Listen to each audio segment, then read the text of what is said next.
Hello दोस्तों, ये हमने 25 तक कर लिया था। अब इस वीडियो में हम लोग 26 से स्टार्ट करेंगे। जल्दी करना है हमको 50 तक।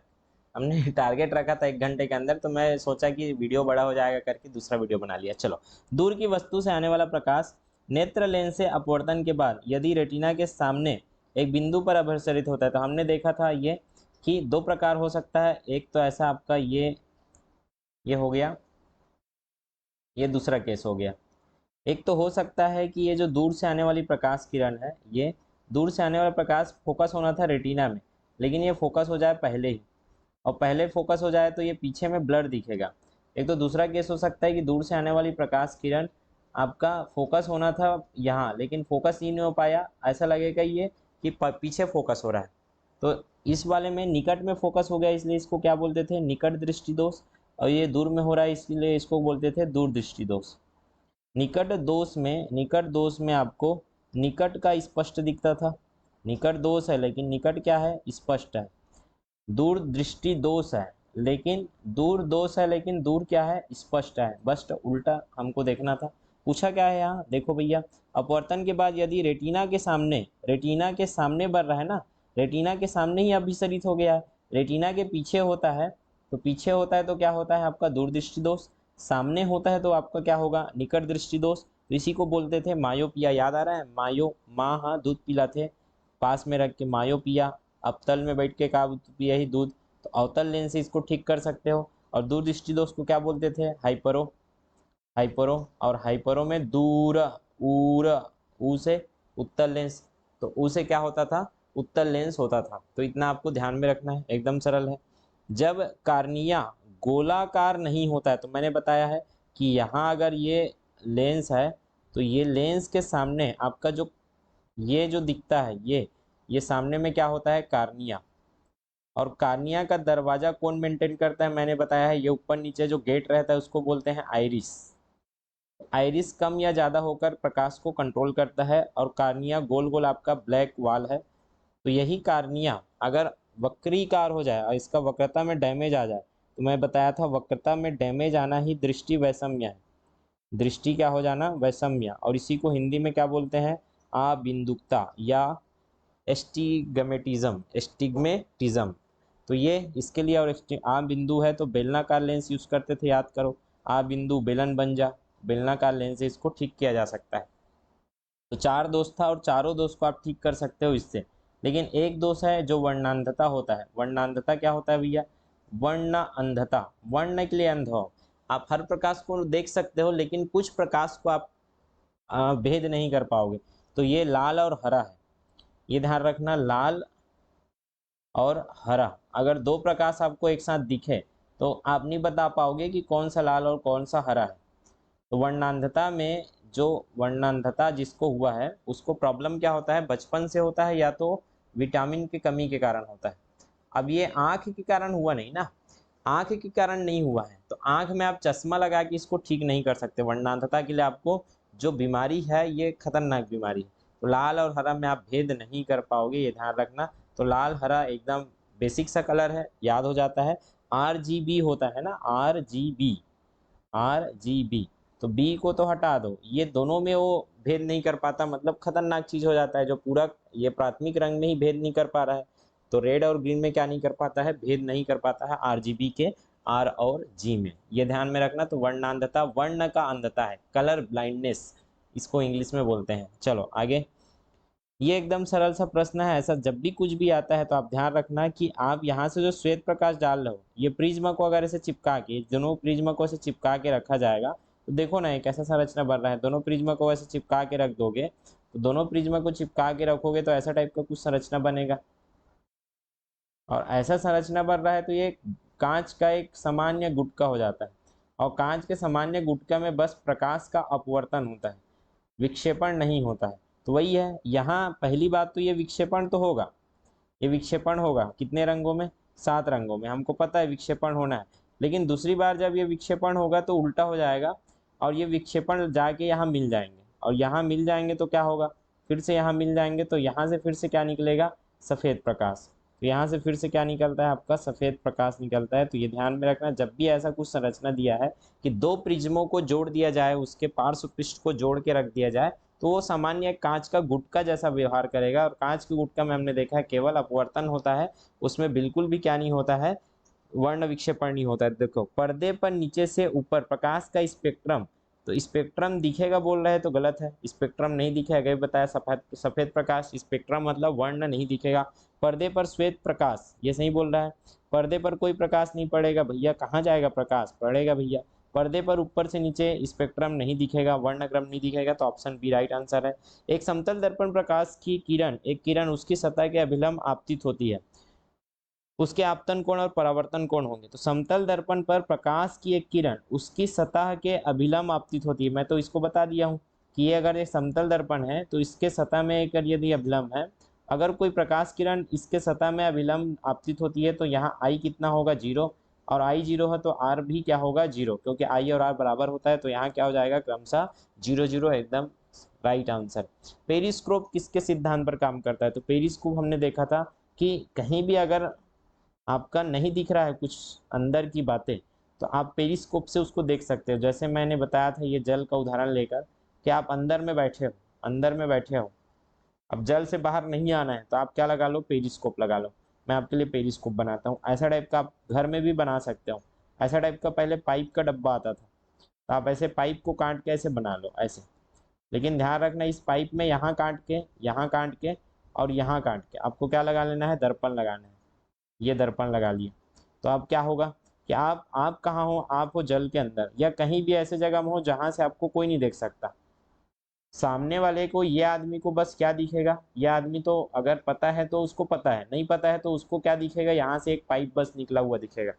लेकिन आपको पता है कि वहां से जो प्रकाश आ रही है, ये प्रकाश यहाँ से इंटर करेगी, ये जो प्रकाश है, और यहाँ से इंटर करके ये परिवर्तन होगी इसका, क्योंकि ये आपने समतल दर्पण यूज किया, और ये परावर्तन होके कहाँ तक पहुंचेगी, आपके आंखों तक।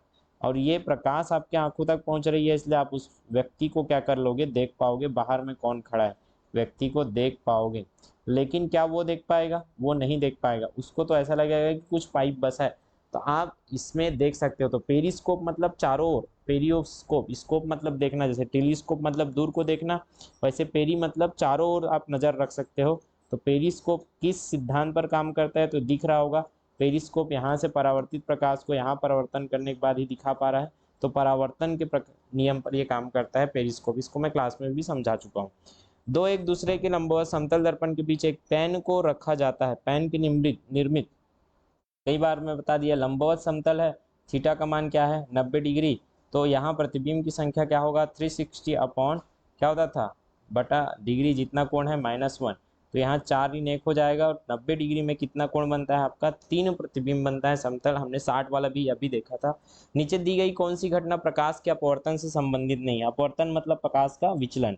कहाँ नहीं होगा, देखो स्पष्ट आकाश का नीला दिखना, हमने इसको पढ़ा है, ये किस कारण से होता है, प्रकीर्णन, प्रकाश के बैंगनी रंग के फैलने के कारण होता है। फैलना मतलब प्रकीर्णन, यही पहला आंसर गलत है।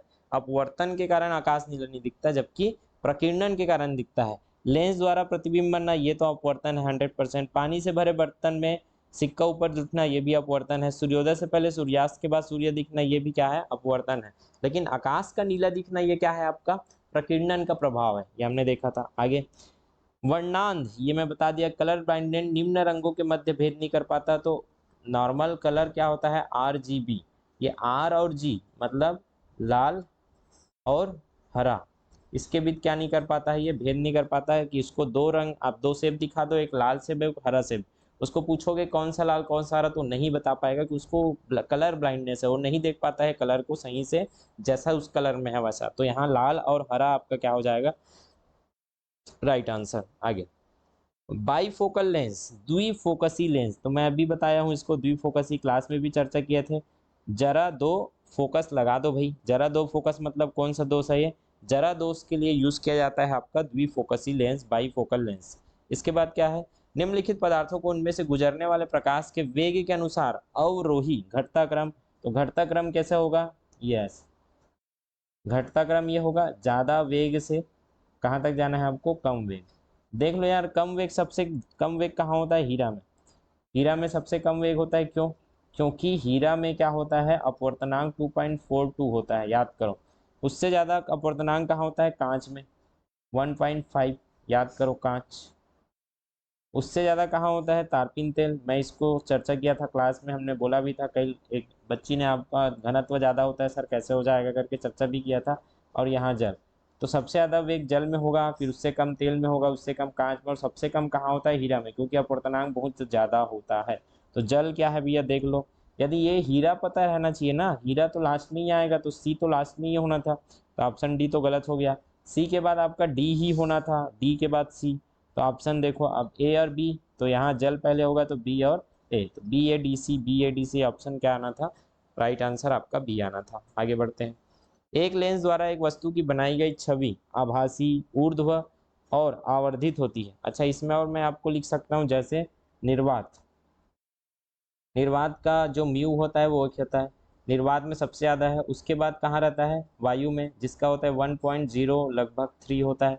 वायु के बाद कहाँ रहता है? ये बर्फ और जल के में बर्फ का घनत्व कम होता है, इसलिए बर्फ में ज़्यादा तेज रहेगा, जल के मुकाबले बर्फ में क्या होता है? ज़्यादा तेज गति से। उसके बाद तेल है, उसके बाद कांच है, उस कांच में भी क्राउन कांच पहले आएगा, क्राउन कांच का कितना होता है? 1.5। उसके बाद क्या आता है? फ्लिंट कांच 1.6, और सबसे लास्ट में क्या आता था? हीरा। ये सब मैंने आपको क्लास में बता दिया है। आगे बढ़ते हैं। एक लेंस द्वारा एक वस्तु की बनाई गई छवि आभासी है, ठीक है सर, आभासी। ऊर्ध्व, ऊर्ध्व मतलब क्या है? सीधा है। आभासी मतलब सीधा है। आवर्धित है मतलब बड़ा है। तो वो क्या हो सकता है? तो बना बना के देख लो यार। उत्तल लेंस ऑप्टिकल केंद्र और फोकस के मध्य है। उत्तल लेंस में ये अगर मैं उत्तल लेंस बना दिया, सही बोल रहा है ऐसा लग रहा है, ये उत्तल लेंस है, और उत्तल लेंस में हम क्या रखेंगे? ये फोकस है, और ये हो गया ऑप्टिकल केंद्र। इसमें उत्तल लेंस के ऑप्टिकल केंद्र और फोकस के मध्य अगर मैं यहाँ कोई वस्तु रखूँगा, तो याद करो ऐसे जाके ये ऐसे जाएगा, ठीक है, और एक ऐसे जाएगा। तो इसका जो प्रतिबिंब है कहाँ बनता था? याद करो, पीछे बनता था, और सीधा और बड़ा बनता था ये। तो ये आभासी भी दिख रहा है ऊर्ध्व, और आवर्धित भी दिख रहा है, सही लग रहा है मुझको। अवतल लेंस के ऑप्टिकल केंद्र और फोकस में रखोगे तो छोटा बनता है। कैसे सर, नहीं समझ आया? ये अवतल लेंस हो गया। अगर आप यहाँ कुछ भी रखोगे तो अवतल लेंस में क्या होता है? यहाँ अगर ऑप्टिकल और फोकस के मध्य यहाँ रखा मैंने, तो ये ऐसा होता है क्या? ऐसे, ये ऐसे फैलेगा। तो हाँ, रुको एक सेकंड, ये ऐसे, तो यहाँ फोकस है तो ऐसे ये यहाँ से ऐसे जाते हुए प्रतीत होगा। उसके बाद ये ऐसे,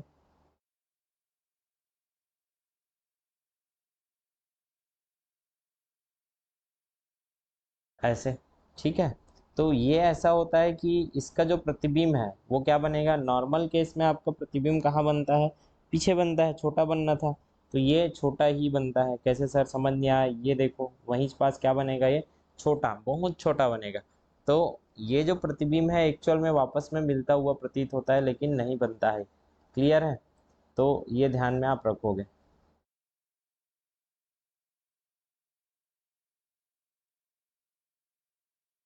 इसमें कुछ गलती तो नहीं कर रहे हैं? एक प्रतिबिंब तो ऐसे बनता था आपका, अगर दूर में है, दूर में है तो यहाँ दूर से जो भी प्रकाश आएगा, वो दूर से प्रकाश आने वाला जो है वो कहाँ बनता था? ऐसे, फोकस में। अब धीरे धीरे जब पास लाते हो, ये पास आ गया, तो ये धीरे धीरे ऊपर जाएगा, और ये क्या होते जाता है? ये थोड़ा बड़े होते जाता है, तो हमेशा वो छोटा बनेगा। क्या बनता है? छोटा। लेकिन यहाँ क्या बोला है? आवर्धित, सीधा आवर्धित आभासी बनेगा। तो यहाँ आभासी तो बन रहा है, लेकिन वो क्या बन रहा है? आवर्धित नहीं हो पा रहा है। तो ये ध्यान में रखना, ये यहाँ आके क्या हो जाएगा? गलत हो जाएगा। तो ये गलत हो जाएगा, ये सही है। उत्तल लेंस की अनंतता पर, उत्तल लेंस की अनंत में अगर रखोगे तो क्या बनता है? वो फोकस में बनता है, ये भी गलत हो जाएगा। उत्तल लेंस के फोकस में, तो फोकस में रखोगे तो वो अनंत में बनेगा। तो ऑप्शन क्या आना था? ए आना था। ये ध्यान में रखना। कार और स्कूटर की हेडलाइट अग्रदीप में का प्रयोग का परावर्तक होता है। तो ये हेडलाइट कुछ भी रहे, हेडलाइट का आप देखे हो ऐसे रखता है, हेडलाइट ऐसे दिखता है और ऐसे दिखता है, तो यहाँ अगर परावर्तक पृष्ठ है तो लाइट ऐसे लगा रहता है जो कि इसको सीधा करके भेजता है। तो आप यहाँ देख सकते हो, जो हेडलाइट में जो लगा रहता है वो क्या रहता है? अवतल दर्पण। इसको हमने क्लास में अच्छे से किया है, लेंस नहीं, अवतल दर्पण लगा रहता है। इसके बाद क्या आएगा? व्यक्ति अपने नेत्र के लेंस की फोकस दूरी में परिवर्तन करके अलग अलग दूरी पर रखी हुई वस्तुओं को देख सकता है। यह क्या कहलाता है? तो सिलियारी मांसपेशियों के द्वारा होता क्या है? सिलियारी मतलब लचीलेदार। ये आपका फोकस है, ये क्या है आपका उत्तल लेंस। अब ये उत्तल लेंस जो है मैं बताया था, ये मांसपेशी, कांच वगैरह का नहीं बना है भैया, मांसपेशी का बना है, जो कि पारदर्शी मांसपेशी है।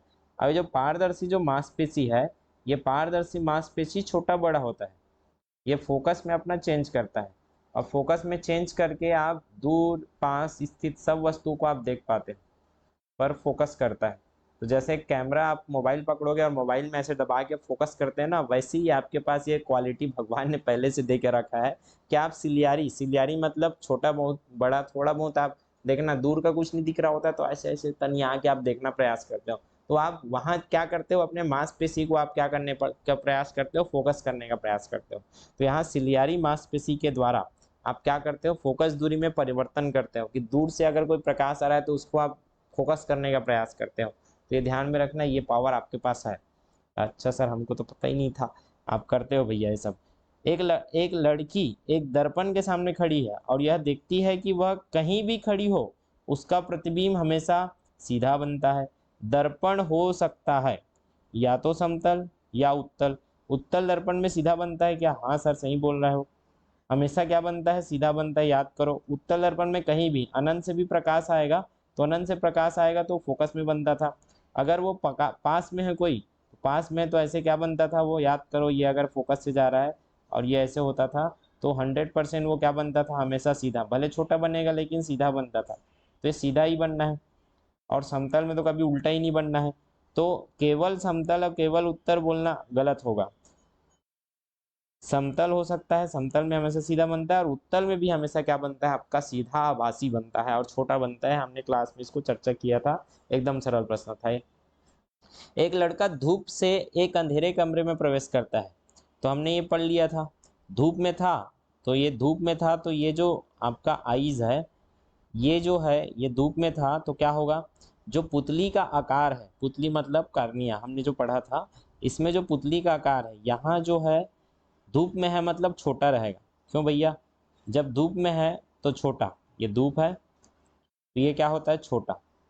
छोटा क्यों रखना है? लॉजिकल है यार, ज़्यादा प्रकाश ना आ पाए, ज़्यादा प्रकाश को छोटा रखना जरूरी है, ज़्यादा प्रकाश को रोकने के लिए, ज़्यादा प्रकाश को रोकने के लिए, क्योंकि चकाचौंध हो जाएगा तो तुरंत वो छोटा हो जाता है। तो पुतली का आकार क्या हो जाता है? छोटा। छोटा रहता है मतलब धूप में रहोगे। अब धूप से आप कहाँ जा रहे हो? अंधेरे कमरे में। चलो अंधेरे कमरे में जाओगे तो प्रकाश क्या हो जाता है? अंधेरे में जाओगे तो प्रकाश क्या हो जाता है? कम हो जाता है। अंधेरे में प्रकाश कम। अब आपको दरवाज़ा खोलना पड़ेगा, तो ये जो है ये छोटा है, उसको क्या करना पड़ेगा? बड़ा करना पड़ेगा, ताकि ज़्यादा प्रकाश आ पाए, और ज़्यादा प्रकाश आएगा तभी तो आप अंधेरे में थोड़ा बहुत देख पाओगे। ज़्यादा प्रकाश के लिए पुतली का आकार क्या हो जाता है? बड़ा हो जाता है। तो यहाँ देखो, अगर आप धूप से अंधेरे में जाओगे तो पुतली का आकार बड़ा होगा, उसके लिए टाइम लगता है, इसलिए थोड़ा देर में आपको क्या दिखता है? रूम। अगर अंधेरे में जाओगे सीधा प्रकाश से, तो थोड़ा देर बाद आपको दिखना चालू होता है। तो पुतली का आकार बड़ा हो जाएगा और उसकी आंख में कम प्रकाश प्रवेश करेगा। कम प्रकाश प्रवेश नहीं करेगा भैया, ज़्यादा प्रकाश प्रवेश करेगा। ज़्यादा प्रकाश के लिए आपने बड़ा किया है ना, तो ये तो गलत हो गया।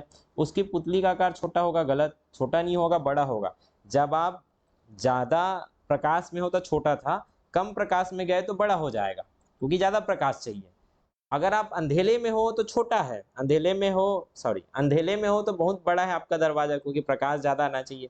अब आप प्रकाश में चले जाओ तो दरवाजा को थोड़ा बंद करना पड़ेगा, क्योंकि प्रकाश ज़्यादा आ रहा है। क्लियर है? तो प्रकाश के कम आने के लिए आप दरवाजा को क्या करते हो? बंद करते हो जब आप प्रकाश में जाते हो। वहीं अंधेले में जाते हो तो ज़्यादा प्रकाश आने के लिए आप दरवाजा को खोलते हो। वही बोला है कि उसकी पुतली का आकार बड़ा हो जाएगा। सही बोल रहा है, बड़ा चाहिए हमको, क्योंकि प्रकाश क्या आना चाहिए? आँख में अधिक प्रवेश करेगा, तभी आप देख पाओगे। तो ये है, उसकी पुतली का आकार बड़ा हो जाएगा और उसकी आंख में अधिक प्रकाश प्रवेश करेगा। उसकी पुतली का आकार कम हो जाएगा, कम तो होगा नहीं, आपको समझ में आना चाहिए। आगे बढ़ते हैं। राहुल 20 सेंटीमीटर अवतल लेंस के एक साथ प्रयोग करता है, तो हमने ये अवतल लेंस ले लिया, अवतल लेंस के साथ एक प्रयोग किया। ठीक है सर, इसका फोकस कितना है? 20 सेंटीमीटर में। यदि वह 10 सेंटीमीटर ऊंचा बीम केंद्र से 30 सेंटीमीटर की दूरी पर, केंद्र से यहाँ ये 30 सेंटीमीटर की दूरी पर रखा है, अब मतलब ये एफ है तो सी यहाँ क्या होगा 40 में, तो लगभग बीचों बीच रखा है आपका सी और एफ के बीच में। ठीक है सर, समझ आ गया, ये यहाँ रखा है। तो पर्दे पर प्रतिबिंब लेने के लिए उसे पर्दे को प्रकाशीय केंद्र से कितनी दूरी पर रखना चाहिए। अब आपको सीधा पता न चलना चाहिए क्या, अवतल लेंस लिया है आपने और आप बोल रहे हो पर्दे पर, तो हमने पढ़ा है अवतल लेंस में कभी भी वास्तविक प्रतिबिंब बनता नहीं है, आपको पता रहना चाहिए। अवतल लेंस में हमेशा क्या बनता है, आभासी, क्योंकि यहाँ अगर कोई प्रकाश आ रहा है तो हमेशा फैला देगा, वो फोकस तो करेगा नहीं, वो ऐसा लगेगा कि मिलता हुआ प्रतीत होगा।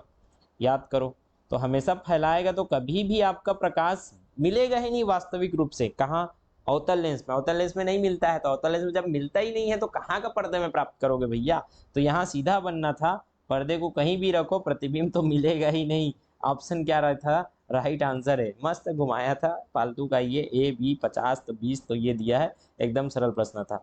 एक लड़के को जब वह कक्षा की आखिरी पंक्ति में बैठता है तो पढ़ने में कठिनाई होता है, वह किस दृष्टि दोष से पीड़ित है। आखिरी मतलब दूर में बैठा है, देखो ये आपका बोर्ड है, ये क्या है आपका बोर्ड, और वो लास्ट बेंचर क्या है, लास्ट बेंच में बैठा है, मतलब 100% उसको दूर क्या दिख रहा है, दूर मतलब वो बोर्ड को अच्छे से नहीं पढ़ रहा है, आखिरी पंक्ति में बैठा है और पढ़ने में कठिनाई हो रहा है, मतलब दूर दूर का क्या दिख रहा है, अस्पष्ट।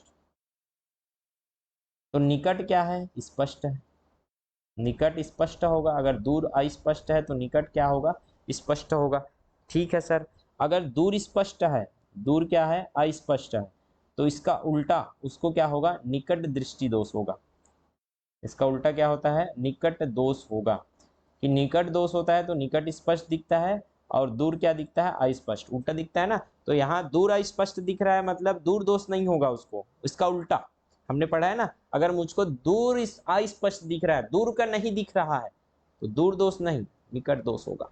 निकट दोष होगा तो निकट में दोष नहीं है, दूर में दोष है, ऐसे करके पढ़े थे, मतलब दूर में दोष है, तो दूर में दोष को आप क्या बोलोगे, निकट दृष्टि दोष बोलोगे, एकदम सरल। तो यहाँ निकट दृष्टि दोष कौन सा है भैया, हाइपर तो हो नहीं सकता, तो निकट दृष्टि दोष में मायोपिया और मायोपिया है। अब हमको पता है मायो कैसे पिलाते हैं, अवतल में बैठ के, तो मायोपिया को कैसे हटाते हैं हम लोग, अवतल लेंस से, एकदम सरल आ गया। किसी बीम का वास्तविक तथा समान साइज का प्रतिबिंब प्राप्त करने के लिए बीम को उत्तल लेंस के सामने कहाँ रखा जाना चाहिए। तो उत्तल लेंस के सामने अगर रखना है किसी बीम का वास्तविक, हाँ हाँ हाँ, उत्तल लेंस का आपको किस सामने रखना है, अगर समान साइज का प्रतिबिंब बनाना है, तो अगर उत्तल लेंस है और आपको समान साइज का प्रतिबिंब बनाना है तो याद करो, यहाँ क्या रखते थे, सी में, सी में यहाँ रखते थे, तो इधर कहाँ बनता था वो, सी में ही बनता था, और क्या होता था, समान साइज।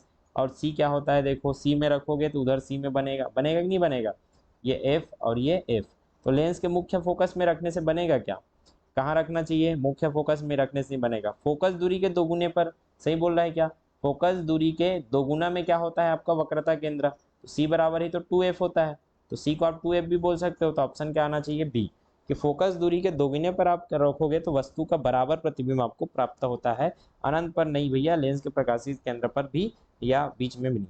तो फोकस दूरी के दुगने में रखोगे वक्रता केंद्र में तो समान और उल्टा ये दिख रहा है ना, और वास्तविक प्रतिबिंब बनता है। उस कथन की पहचान करें जो दीर्घ दृष्टि, दीर्घ मतलब हाइपरोमेट्रोपिक मतलब दूरदृष्टि दोष का, नेत्र का निकटतम बिंदु, सामान्य निकटतम बिंदु 25 सेंटीमीटर से अधिक दूर है, उपयुक्त क्षमता के उत्तल लेंस का उपयोग कर दोष को दूर कर सकते हैं। तो क्या बोला है, सही नहीं बोला है ना, ये सही बोल रहा है कि दूर के लिए हमने पढ़ा था, दूर का अगर सही करना है तो ऊ, दूर ऊ, उत्तल लेंस, तो ये सही बोल रहा है, उत्तल लेंस से ठीक कर सकते हो। प्रकाश किरणें रेटिना के सम्मुख केंद्रित होती है, क्या रेटिना के सम्मुख केंद्रित होती है, अगर ये है तो यहाँ अगर है और बोल दिया है दूरदृष्टि दोष, तो दूरदृष्टि दोष में तो पीछे केंद्रित होता है क्या, ऐसा प्रतीत होता है कि पीछे केंद्रित हो रहा है, तो पीछे पीछे होगा कि सामने होगा, ये बोल रहा है सामने होगा, ये क्या बोल रहा है, झूठ बोल रहा है, ये क्या बोल रहा है, झूठ, और हमको यही झूठ पकड़ना था कि सही नहीं पूछा है, और सही नहीं पूछा है तो क्या आना था, प्रकाश किरणें रेटिना के सम्मुख केंद्रित होती है, बन जाएगा आंसर, एकदम सरल है। इसके बाद क्या है आपका, व्यक्ति आसपास की वस्तुओं को स्पष्ट रूप से नहीं देख सकता, स्पष्ट देख सकता है क्योंकि ये दूरदृष्टि दोष है, तो दूर में दोष निकट को क्या करता है, स्पष्ट रूप से नहीं देख पाता, सॉरी, व्यक्ति आसपास की वस्तुओं को स्पष्ट रूप से नहीं देख पाएगा। किसमें? दूरदृष्टि दोष में। हाँ सही बोल रहा है। दूरदोष में आपका क्या हो जाता है, दूरदोष में निकट को आप सही से नहीं देख पाओगे। तो ये सही बोल रहा है आपका कौन सा वाला, ये डी सही है, बी भी सही है, ए भी सही है। गलती कहाँ है? सी में, क्योंकि दूरदृष्टि दोष में रेटिना के पीछे फोकस होता है, रेटिना के सम्मुख नहीं। आ जाओ आगे, 45वां नंबर। कितना 5 मिनट है हमारे पास, खत्म करेंगे। मनुष्य की आंख में किस प्रकार का लेंस मौजूद है? एकदम सरल, उभयोत्तल, उभय उत्तल, कई बार बता दिया। ये आपका क्या है? मानव का लेंस है। तो ये क्या कहलाएगा? दोनों तरफ उत्तल है, इसलिए इसको क्या बोलोगे? उभयोत्तल, उभयोत्तल, एकदम सरल। आकाश का नीला रंग किस परिघटना के द्वारा दिखाई देता है? ये अभी अभी समझे थे और क्लास में हमने कई बार समझा है कि यहाँ से तो 7 रंग का प्रकाश आएगा, व्हाइट प्रकाश। इसमें कितना रंग है आपका? 7 रंग।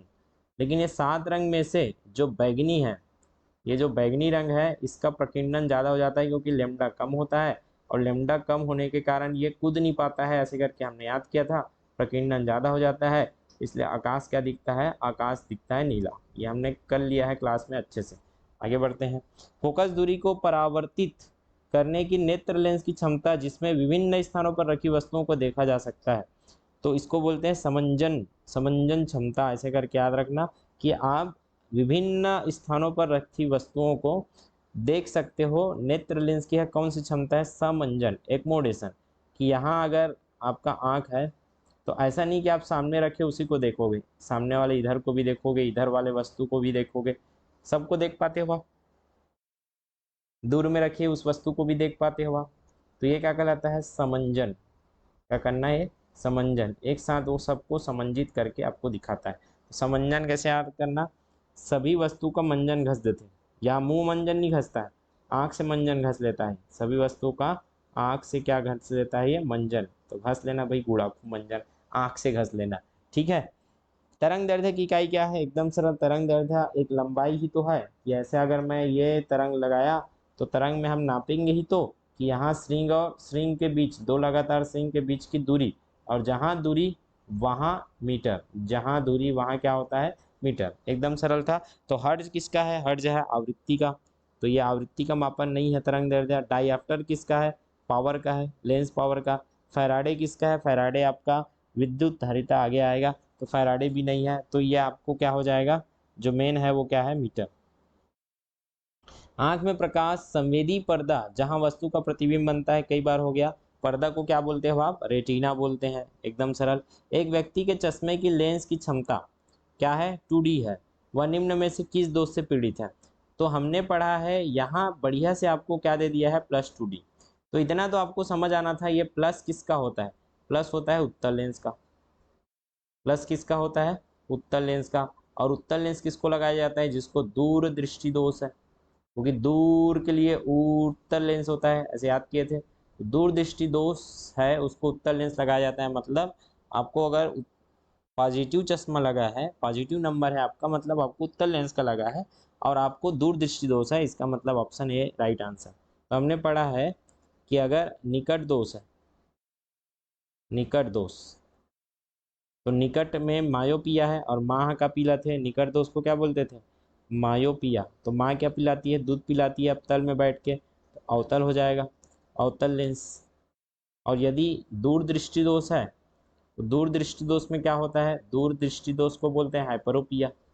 दूर दृष्टि दोष में दूर उत्तल, उत्तल लेंस का प्रयोग करते हैं। अब हमको पता है उत्तल लेंस का फोकस हमेशा उसके कहाँ रहता है? उत्तल लेंस का फोकस हमेशा ऐसे जाके इसका दायां साइड बनता है, और दायां साइड प्रकाश की दिशा है, इसलिए पॉजिटिव रहता है हमेशा उत्तल लेंस। और अवतल लेंस में हमेशा कहाँ बनता है? ये प्रकाश है तो फैला देता है, तो हमेशा पीछे बनता है, और पीछे बनने के कारण उत्तल लेंस का जो है वो क्या रहता है? निगेटिव। इसलिए अवतल लेंस अगर आपको लग रहा है, इसका मतलब वो निगेटिव में क्या बताएगा? क्षमता बताएगा। और उत्तल लेंस लग रहा है तो क्षमता क्या होगा? पॉजिटिव में क्षमता बताएगा। तो यहाँ क्या दिया था? पॉजिटिव क्षमता। तो उसी को हम समझ गए उल्टा करके कि पॉजिटिव क्षमता दिया है, तो पॉजिटिव तो उत्तल का होता है, और पॉजिटिव उत्तल का होता है, मतलब उत्तल से ऊ से दूर, दूर दृष्टि दोष के लिए लगाया है। अगर यहाँ आपको ऐसे चश्मा लगता -1.75 ऐसे, तो आपको तुरंत निगेटिव देख के समझ आ जाना चाहिए था कि ये अवतल लेंस का फोकस है। अब अवतल लेंस का फोकस है तो अवतल लेंस किसके लिए लगाते हैं, निकट दृष्टि दोष के लिए। एकदम सरल था, तो उसको क्या होता है, निकट दृष्टि दोष। तो आप अपना अगर कोई चश्मा लगाया तो वहाँ देख सकते हो, अगर आपका माइनस है मतलब आपको क्या लगा होगा, अवतल लेंस लगा होगा। और अवतल लेंस लगाया मतलब आपको क्या दोष है, क्या दोष है, अवतल है मतलब निकट दृष्टि दोष। यदि आपका पॉजिटिव चश्मा नंबर है, पॉजिटिव नंबर है मतलब पॉजिटिव उत्तल लेंस का होता है, और उत्तल लेंस दूर दृष्टि दोष में लगाते हैं मतलब आपको क्या होगा, दूर दृष्टि दोष होगा। जैसे मेरा क्या है, मेरा है आपका मुझे पास का क्लियर दिखता है। अब निकट अच्छा दिख रहा है मतलब मुझको निकट दोष नहीं है, मतलब निकट अच्छा दिख रहा है, दूर दूर सही नहीं दिख रहा है। तो दूर सही नहीं दिख रहा है तो दूर दोष नहीं, निकट दोष। निकट सही दिख रहा है तो निकट दोष, दूर सही दिख रहा है तो दूर दोष। जो सही दिखता है वही दोष होता है। तो मुझे निकट तो सही दिख रहा है मतलब दूर दृष्टि दोष है। अब दूर दृष्टि दोष के लिए क्या लगाना पड़ेगा मुझको, उत्तल लेंस। उत्तल लेंस के लिए मेरा नंबर कैसा हो जाएगा, पॉजिटिव नंबर। ये आपको ध्यान में रखना पड़ेगा। तो ये अच्छे से आप लोग क्या करोगे, ये पीडीएफ मैं आपको डाल दूंगा ग्रुप में। ये पीडीएफ को आप बिना देखे क्या करोगे, एक बार और अच्छे से अभ्यास कर लेना, भड़बड़ भड़बड़। कुछ नई जानकारी आपको मिला होगा तो उसको एक पेज लीजिए, उस पेज में अच्छे से लिख लीजिए। तो क्लास के साथ साथ आपको नोट करते हुए भी चलना है, ताकि ये जो प्रश्न है इसको आप रिवीजन कर पाओ। तो प्रश्न को तो नहीं देख पाओगे, 50 प्रश्न में आपको 5 से 10 प्रश्न ऐसे मिले होंगे जिसमें आपको सीखने का मिला होगा, वही प्रश्नों को आपको लिखना है। प्रश्नों को नहीं लिखना है, वो जो आपने सीखा, जैसे वर्णांधता सीखा, वर्णांधता के लिए कोई लेंस नहीं लगाते, वर्णांधता RGBP RG होता है, क्लियर है। उसके बाद अभी जो मैं दर्पण लेंस वाला बताया वो लेंस आपने सीखा है। बाकी बहुत कुछ ऐसा जो दर्पण का 90 अंश वाला, वो थोड़ा थोड़ा लिखोगे तो एक पेज के आसपास आपको नया नोट्स आपको मिल जाएगा। तो वो आपको रिवीजन के लिए लगेगा, क्लियर है, दूसरे से आगे निकलने के लिए। चलिए आगे और दूसरा वीडियो लाएंगे। इतना देखिए आज, ठीक है, धन्यवाद।